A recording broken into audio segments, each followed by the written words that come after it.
శ్రీ గణేశాయ నమః. శ్రీ సరస్వతీయై నమః. శ్రీ గురుభ్యో నమః. శ్రీ దత్తపురాణం 4వ భాగం 52వ అంశం. పింగళ నాగ వృత్తాంతం. ప్రణీతా నది ఒడ్డున కృష్ణమలకి తారుఛాయలో ధ్యానం చేసుకుంటూ ఉన్న దత్తాత్రేయుడి దగ్గరకు ఒకనాడు పింగళనాగుడు అనే ముని దర్శనార్థం వచ్చాడు. సభక్తిగా నమస్కరించి దత్తదేవుని అనుమతితో చేరువలో కూర్చున్నాడు. స్వామితో ఇలా అన్నాడు: స్వామి, నాకు తెలియక అడుగుతూ ఉన్నాను. నా అజ్ఞానాన్ని క్షమించి నా సందేహం తొలగించండి. నాకు తెలిసి 4 ఆశ్రమాలే ఉన్నాయి. వాటికి వాటి నియమ నిబంధనలు ఉన్నాయి. వీటిలో తమరు ఏ ఆశ్రమానికి చెందినవారుగా నాకు కనిపించడం లేదు. మీరిద్దరూ ఎప్పుడూ దిగంబరులై ఉంటారు. మదిర మాంసాలను పుచ్చుకుంటూ కనిపిస్తారు.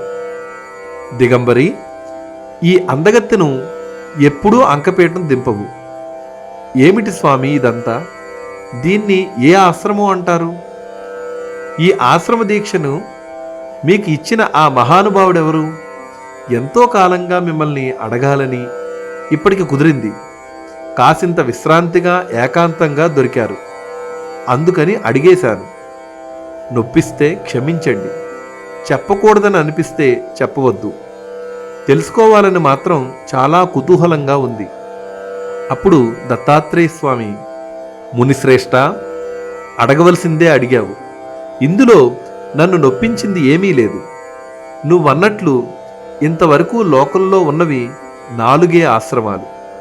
కానీ నాది ఆ పైది 5వ ఆశ్రమం.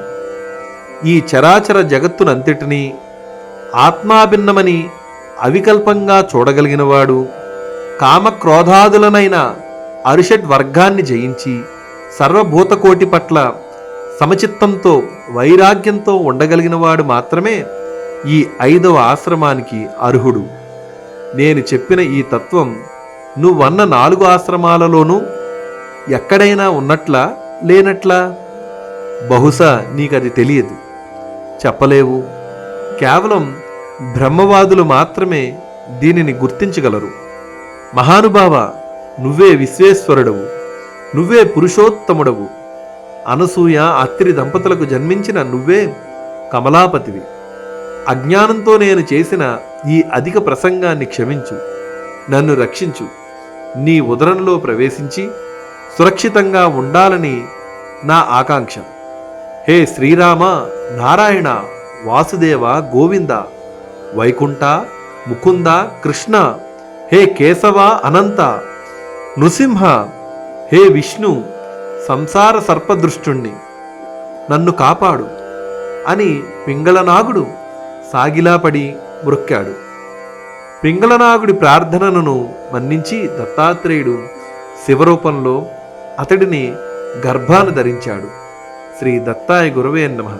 శ్రీ శ్రీపాద శ్రీవల్లభాయ నమః. శ్రీ నృసింహ సరస్వతీయై నమః. శ్రీ దత్తపురాణం 52వ అంశం సంపూర్ణం.